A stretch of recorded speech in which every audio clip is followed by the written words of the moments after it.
Welcome to crime diaries.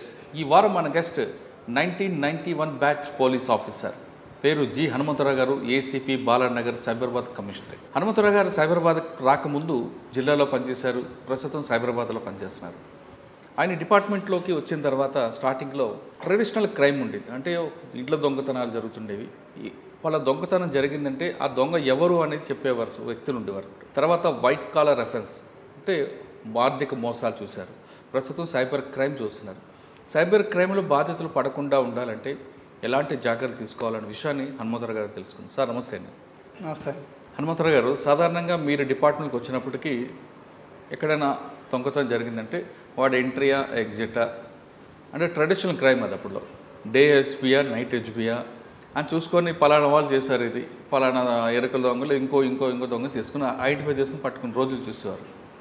తర్వాత ఆర్థిక మోసాలు అదొక పద్ధతి ఉంది. ఇప్పుడు సైబర్ క్రైమ్కి వచ్చింది. ఇది సైబర్ క్రైమ్లో చదువుకున్న వాళ్ళు ఎక్కువ మంది మోసపోతున్నారు. కాబట్టి మోసపోకుండా ఉండాలంటే ఏం చేయాలనే విషయంలో సమాధానం చెప్పే ముందు హనుమంతరావు గారు కుటుంబ నేపథ్యం, హనుమంతరావు గారు బై ఛాన్సా బై చాయిసా ఈ డిపార్ట్మెంట్కి వచ్చారు?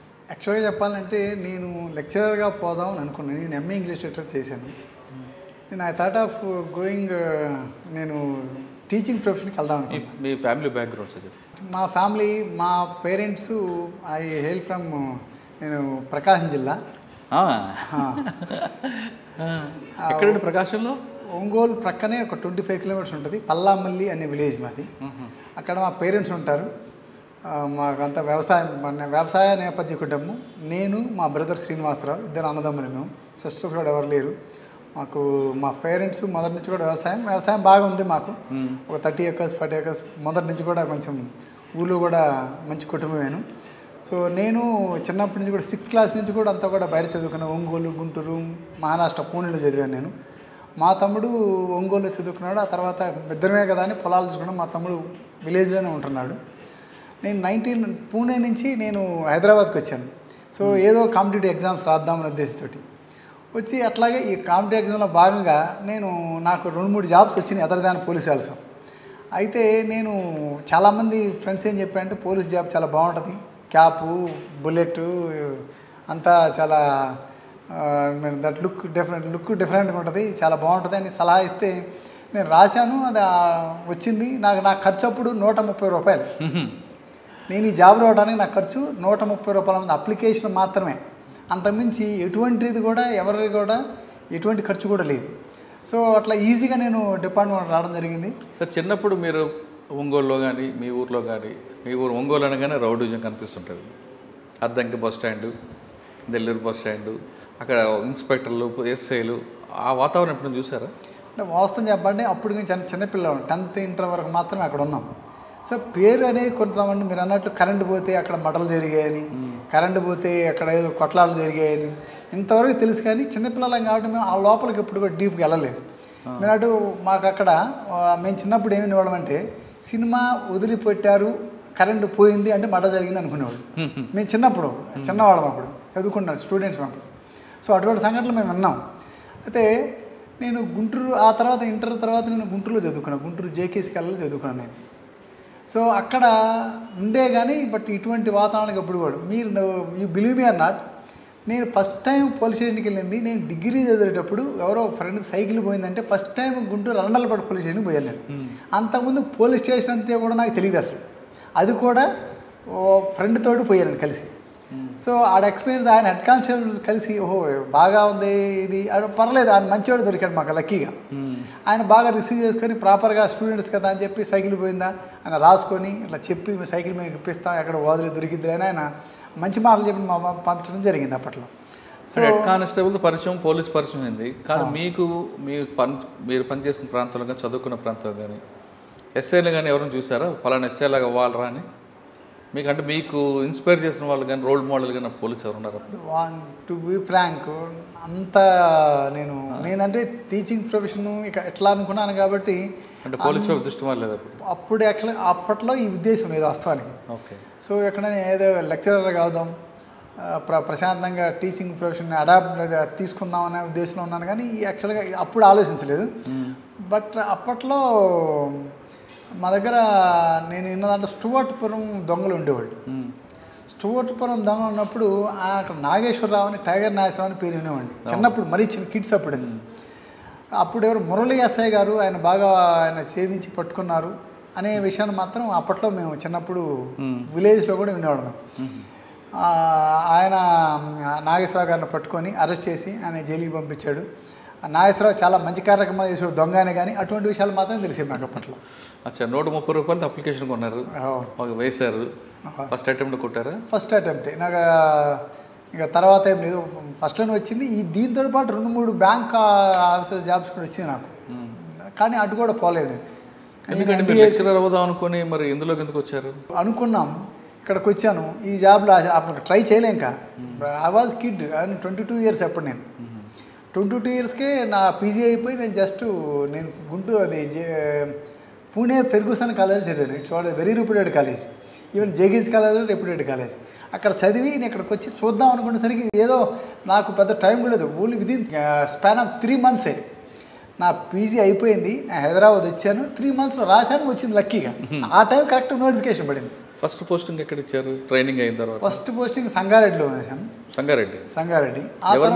First SP Malakonda sir. తర్వాత సాంబశివరావు గారు? లేదు, ముందే నేను ఉన్నప్పుడు మాలకొండ సార్ ఉన్నాడు, అంతకుముందు సాంబశివరావు సార్ ఉన్నాడు. ఏం నేర్చుకున్నారండి మాలకొండ గారు? ఆయన చాలా పేషెన్స్, అది ఇంపార్షల్గా ఉండేవాళ్ళు. ఆయన ఎంత ఓపిక అంటే అప్పుడు బాగా ఎఫెక్టెడ్ ఏరియా, నక్సలైట్స్ బాగా ఎఫెక్టెడ్ ఏరియా. మేము ఆయనతో పాటు మేము కూడా వెళ్ళేవాళ్ళం. వెళ్ళినప్పుడు ఆయన ముందుండేవాడు లీడర్గా, ముందుండి నడిపిస్తూ వెపన్ ఆయన క్యారీ చేస్తూ, ఒక ఎస్పీ అండి వెపన్ని క్యారీ చేస్తూ ఆయన అంతా మేము వెళ్ళాడు. సో ఆయన చూసి లీడర్షిప్, ఒక లీడర్ అంటే ఎట్లుండాలి, లీడ్ చేయాలి మొత్తం టీంని కూడా. ఆయన చూసి మాత్రం లీడర్షిప్ క్వాలిటీస్ గురించి నేర్చుకున్నాను. మీరు ఫస్ట్ పొజిషన్ సంగారెడ్డి, మీకు వెళ్ళిన తర్వాత మెయిన్ ఛాలెంజ్ ఏమొచ్చింది అంటే అక్కడ అట్లా ఉండేదంటే కొంచెం ప్రాంతం కొత్త, కంప్లీట్ మేము కోమింగ్ అన్ని వెళ్ళేవాళ్ళం, complete remote area. So night time కూడా లేట్ అవర్స్ వరకు 12-1 గంట వరకు కూడా కోమింగ్ అని తీసుకెళ్ళేవాడు. అక్కడ కనీసం మంచినీళ్ళు కానీ, కనీసం తిండి కానీ, టిఫిన్లు కానీ ఉండవు అసలు ఆ ఏరియాలో. మార్నింగ్ టైం అక్కడ బ్రేక్ఫాస్ట్ ఏంటంటే మిర్చి బజ్జీలు బ్రేక్ఫాస్ట్. సో వాటితోటే లేదంటే చాయ్ మిర్చి బజ్జీ ఈ మాత్రమే ఉండేవి. ఇక్కడ మేము వెళ్ళిన ప్రాంతం తూఫాన్ ఏరియా కానీ, నర్సాపూర్ ఏరియా కానీ అటు ప్రాంతాలు ఉంటే అవి ఉండేవి అనమాట. సో మేము చాలా చెప్పండి అబ్స్టికల్స్ని బాగా ఫేస్ చేసాం, హార్డ్ టైంలోనే వర్క్ చేసాం మేము. ఇప్పుడు చాలా ఫ్రీ అయిపోయింది, కానీ అప్పటి కాలంలో మేము సంగారెడ్డి నుంచి ఒకవేళ పొరపాటున ఎక్కడన్నా సిద్దిపేట రావాలంటే నర్సాపేట ఫారెస్ట్ నుంచి సిద్దిపేట అంటే భయపడి ఏదైనా బందోబస్తుగా వెళ్ళాలంటే సంగారెడ్డి నుంచి హైదరాబాద్ వచ్చి, హైదరాబాద్ నుంచి గజ్వేల్ మీదుగా సిద్దిపేట వెళ్ళాడు. అంటే ఎఫెక్టెడ్ ఏరియా బ్లాస్టింగ్ చేస్తారు. నర్సాపూర్ అంతా బెల్ట్ కదా, నర్సాపూర్ అంతా అప్పుడు బెల్ట్ ఉండేది. సో అట్లా 92-93 వరకు అట్లా. మీరు చేసిన కోంబింగ్ ఏరియాలో ఎప్పుడైనా ఛాలెంజ్ వచ్చాయా అక్కడ? అటాక్ అవ్వడం కానీ? నేను ఉన్న టైంలో రామాయంపేట పోలీస్ స్టేషన్, అంటే నేను సంగారెడ్డి నుండి రామాయంపేట పోలీస్ స్టేషన్ బ్లాస్ట్ అయింది. అప్పుడు నేను అదే సేమ్ మీరు చెప్పినట్లు నేను సంగారెడ్డి నుంచి హైదరాబాద్ వచ్చి, హైదరాబాద్ నుంచి రామాయంపేట రీచ్ అయ్యి. సో అప్పుడు ఎస్పీ గారు, నేను యంగ్ కాబట్టి మేము కూడా పరిగెత్తుకుంటూ ఉరుకుతూ వెళ్ళేవాళ్ళం. ఆ సార్ కూడా అప్పుడు ఆ టైంలో కరెక్ట్గా రీచ్ అయ్యి అక్కడ వాళ్ళకి ధైర్యం చెప్పి, అక్కడ ఎస్ఐ గారిని కూడా వాళ్ళ కస్టడీలో తీసుకుంటే ఆ తర్వాత వాళ్ళని మేనేజ్ చేసి మాట్లాడి వాళ్ళని విడిపించి చేయటం జరిగింది. అప్పుడు సంగారెడ్డి తర్వాత అండి నేను ఆ తర్వాత ఒంగోలు పీటీసీకి వెళ్ళిపోయాను. ఎందుకు? ట్రైనింగ్ అంటే నాకు టీచింగ్ ప్రొఫెషన్ ఇంట్రెస్ట్ అని చెప్పాను కదా. సో అట్లా నేను సెకండ్ పోస్టింగ్లో ఒంగోలా? సెకండ్ పోస్టింగ్ ఒంగోలు వెళ్ళాను. ఒంగోలు అక్కడ నేను దాదాపు ఒక 2-3 వేల మందికి ట్రైనింగ్ ఇచ్చి ఉంటాను కానిస్టేబుల్స్కి. స్కూల్కి వెళ్ళకుండా ఈ విధంగా ఇచ్చారా? అచ్చా, ఒంగోలు పీటీసీలో నా శిష్యులు ఇప్పుడు ఆల్మోస్ట్ వాళ్ళు రంగారెడ్డి, మెదక్, నిజామాబాదు, ఈవెన్ వరంగల్, వైజాగ్, తిరుపతి ఇదంతా కూడా నా శిష్యులు ఉన్నారు కానిస్టేబుల్స్. ఎక్కడ పోయినా కనీసం ఒక రికగ్నిషన్ ఏంటంటే నేను ఎక్కడ పోయినా కానీ సో మా సార్ మాకు అప్పుడు కొన్ని పాఠాలు చెప్పారని గుర్తుపెట్టుకుంటారు. కానీ బాగుంటుంది కదా సార్, అది మామూలు లాంటి కన్నా మనకి ఒక్కసారి కనుక టీచింగ్ ప్రొఫెషన్ కనుక అలవాటైతే మనం బయటికి రావడానికి ఇష్టపడం. మీకు ఫర్ ఇన్ఫర్మేషన్, ఇంకా నేను ఇన్స్పెక్టర్ అయిన తర్వాత అంబర్పేట పీటీసీలో 7 సంవత్సరాలు పనిచేసా, అదే టీచింగ్ ప్రొఫెషన్లో. సో అంటే ఇంట్రెస్ట్ కాబట్టి 2011 నుంచి 2018 వరకు మళ్ళీ ట్రైనింగ్ కాలేజీలో ఉన్నాను నేను. అంటే చెప్పి బయటకు వచ్చిన తర్వాత స్టూడెంట్స్ కనబడినప్పుడు వాళ్ళు చెప్తున్న మాటలు వింటే చాలా ఆనందం ఉంటుంది. చాలా ఆనందం సార్. నాకు తెలియకుండానే చాలామంది ఎస్ఐస్ సార్ మీ దగ్గర మీరు ట్రైనింగ్ అయ్యారు సార్, మీరు నాకు గుర్తుపట్టలేదు సార్ అంటారు. అప్పుడు మనకి చాలా ఆనందం వేస్తుంది. మీకు తరినట్టుకంటే కూడా పర్లేదు, మళ్ళీ కనీసం మనం మర్చిపోయినా మనం గుర్తు చేసి మీరు ట్రైనింగ్ ఇచ్చారు సార్ అని వాళ్ళు రికగ్నైజ్ చేస్తానని చెప్పి చాలా హ్యాపీగా ఫీల్ అవుతాం. ఒంగోలు పీటీసీలో ఎంతకాలం పనిచేస్తారండి? నేను ఆల్మోస్ట్ ఆల్ 1994 నుంచి 1998 వరకు చేశాను. తర్వాత మళ్ళీ రంగారెడ్డికి వచ్చాను. రంగారెడ్డిలో నేను మళ్ళీ ఇక్కడికి వచ్చిన కొంతకాలం తర్వాత నాకు నవాపేట పోలీస్ స్టేషన్ ఇచ్చారు రంగారెడ్డి జిల్లాలో. అది రూరల్ ఏరియా. అప్పుడు కొంచెం ఈ నక్సలైట్స్ ప్రభావం కూడా తగ్గింది అప్పటికి. అంటే నవాపేటలో నక్సల్ ప్రభావం లేకపోయినా బాణామతి బాగుండేవి, ఇవన్నీ కూడా ఎక్కువ ఉంది కదండి. ఆ బాణామతిని ఒకరొకరు నమ్మటం, ఈ నాలుకలు కోయటం జరిగేది. అయితే దానికప్పుడు మేమేం చేసామంటే ఆల్ ఇండియా రేడియోలో ఒక ఇంటర్వ్యూ ఇచ్చాం. అప్పటి కాలంలో ఆల్ ఇండియా రేడియోలో ఒక ఇంటర్వ్యూ ఇచ్చాం. ఇట్లా నమ్మొద్దు, ఈ మూఢనమ్మకాలు. కందుకూరి వీరేశలింగం పంతులు గారు చెప్పారు, దేవుడు ఇచ్చిన ప్రతిరోజు మంచి రోజే మనకి. అది రోజులే మంచి అయినప్పుడు వాళ్ళు చెడ్డ చేస్తారు, వీళ్ళు మంచి చేస్తారని ఎట్ట అనుకుంటాం. అందరం మనుషులమే. అది అపోహలు మాత్రమే, నమ్మకాలు మాత్రమే. ఒకటి నమ్మకాలను నమ్మొద్దు అని. దాంతో పాటు కంప్లీట్గా రూరల్ ఏరియా కాబట్టి విలేజ్లో ప్రతిరోజు అక్కడ తక్కువ పని ఉండేది వాస్తవంగా. అక్కడ నెలకి 10-15 కేసులు మాత్రమే అయ్యాయి. సో ఆ టైంలో మేము ఏం చేసేవాళ్ళం అంటే ఆ ఊర్లో విలేజ్కి వెళ్ళి చెప్పాక మాకు చెప్పడం అంటే ఇంట్రెస్ట్ అని. సో కాబట్టి అక్కడికి వెళ్ళి వాళ్ళందరితో ఇంటరాక్ట్ అయ్యేవాళ్ళు, రైతులతోటి. రైతులు చెప్తుంటే వాళ్ళు వ్యవసాయం చేసేటప్పుడు ఎట్లా చేసుకోవాలి, వాళ్ళు వచ్చినా కూడా అప్పుడు కూడా వాళ్ళు చిన్న చిన్న ఇష్యూస్ తోటి వస్తే కూడా వాళ్ళ కేసులు కూడా తొందరపడి చేసేవాళ్ళు ఆ కాలంలో. వాళ్ళు పోయిన తర్వాత అరే కేసులు చేయలేదు సారు, కేసులు చేస్తే చాలా ఇబ్బంది పడేవాళ్ళు అని అప్పట్లో ఆ కాలంలో. అంటే ఈ కాలం అది కుదిరేది కాదు, ఆ కాలంలో నడిచింది అది. ఎవరండి అప్పుడు ఎస్పీ మీకు? అప్పుడు ఎస్పీ రామచంద్ర సార్ ఉంటే. అప్పుడు ఆ ఫోన్లు కూడా సరిగ్గా వచ్చాయి కదా అప్పటికి. అప్పుడు కూడా ఫోన్లు సరిగ్గా పనిచేసేవి. అప్పుడు మీకు డిఎస్పీ గురుచరణ్ దాస్ సార్ ఉండే వికారాబాద్ ఉండేవాడు. సో అట్లా వాళ్ళ అవేర్నెస్లు విలేజ్కి వెళ్ళటం, స్కూల్స్కి వెళ్ళటం, ఇంటరాక్ట్ కావటం, టీచర్స్ ఇంటరాక్ట్ కావటం, అట్లా మనం కొంచెం అవేర్నెస్ క్రియేట్. జానపద కళాకారులు వాళ్ళ ప్రోగ్రామ్ కూడా పెట్టించేవారు కదా. వాళ్ళ ప్రోగ్రామ్స్ పెట్టించడం, దాంతోపాటు మన జ్యుడిషియరీకి సంబంధించిన అవేర్నెస్ క్యాంపులు కూడా పెట్టేవాడు. సో అట్లాగూ ఒక నవపేట గ్రామంలో పెడితే ముందు ఓన్లీ డిస్ట్రిక్ట్ జడ్జి గారు వస్తున్నారు. చాలామంది గ్యాదర్ చూసి ఏందో పొలిటికల్లోకి వచ్చినట్టు వచ్చారు, ఏందా ఎంతమంది వచ్చారని చెప్పి హైకోర్టు జడ్జి గారు కూడా వచ్చారు. వచ్చి ఆయన కూడా అటెండ్ అయ్యి లీగల్ అవేర్నెస్ క్యాంప్లో ఆయన కూడా పార్టిసిపేట్ చేశారు అప్పట్లో. సార్ నవాపేట తర్వాత నేను హైతనగర్లో పనిచేశాను. ఇక్కడ దొంగతనాలు బాగుండేవి కదండి అప్పట్లో. డకాయిట్లు ఉండేవి, అన్నోన్ మర్డర్స్ ఉండేవి, రోడ్ యాక్సిడెంట్స్ ఉంటాయి. మీకు బాగా గుర్తుండిపోయిన కేసు చెప్పండి. అక్కడ మర్డర్ కంటే కూడా ఒక చీటింగ్ కేసు అనేది చంద్రమౌళి అనేవాడు, ఒక చంద్రమౌళి రెడ్డి అనే ఒక ఉండేవాడు. ఆ రామోజీ ఫిలిప్స్ ఇంటి దగ్గర కొన్ని 100 ఎకరాలు అంటే 20 ఎకరాలు అయితే 60 ఎకరాల్లో లేఅవుట్ వేసి డబుల్ రిజిస్ట్రేషన్ చేశాడు. సో ఆ రకంగా పాపం చాలామందిని మోసం చేశాడు అతను. ఆ విషయంలో బాధితులకి అంతా బాసటగా తెలిసి అప్పుడు మహేందర్ రెడ్డి సార్ ఉండేవాడు సిపిగా కూడా. వాళ్ళకంతా కూడా ఒక బాధితుల సంఘం లాగబెట్టి వాళ్ళందరిని పిలిపించి ఎవరైతే ఈ చీటింగ్ చేశాడో వాళ్ళతోంతా మాట్లాడి ఎంతో కొంత వాళ్ళకి సార్ ద్వారా ఆ టైంలో వాళ్ళకి పసుమామలది కాదు, అది రామోజీ ఫిలిప్స్ పక్కనే ఆనుకొని ఉంటుంది. అబ్దుల్లా పర్మిట్. తర్వాత అండి ఆ తర్వాత నేను గట్కేశ్వరం వేసాను. గట్కేశ్వరం చాలా ప్రశాంతమైన ప్రదేశం.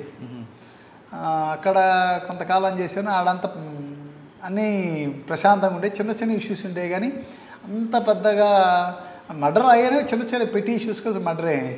ఆర్గనైజ్డ్ క్రైమ్ కాదు. దొంగతనాలు ఎక్కువే కదండి అక్కడ. అప్పటికి కొంచెం తగ్గుముఖం పట్టినాయి. ఇది 2004 కొద్దిగా తగ్గుముఖం పట్టినాయి. నేను అక్కడ కొంతకాలం చేసిన తర్వాత నేను మళ్ళీ సరూర్ నగర్ ట్రాన్స్ఫర్ అయ్యాను. సరూర్ నగర్లో కొంతకాలం పనిచేశాను. అక్కడ కూడా ఒక పెద్ద స్కామ్ ఉంది. అది కూడా సూర్య రియల్ ఎస్టేట్స్ అని, వాడు భూమి లేకుండా కొన్ని వేల మందికి భూములు అమ్మాడు. సో దాంట్లో కూడా మేము అప్పుడు మహేందర్ రెడ్డి సార్ ఉన్నప్పుడు వీళ్ళందరూ బాధితులందరూ కూడా ఒక ప్లాట్ఫామ్ ఏర్పడి అందరినీ పిలిపించి మాట్లాడని చెప్పారు.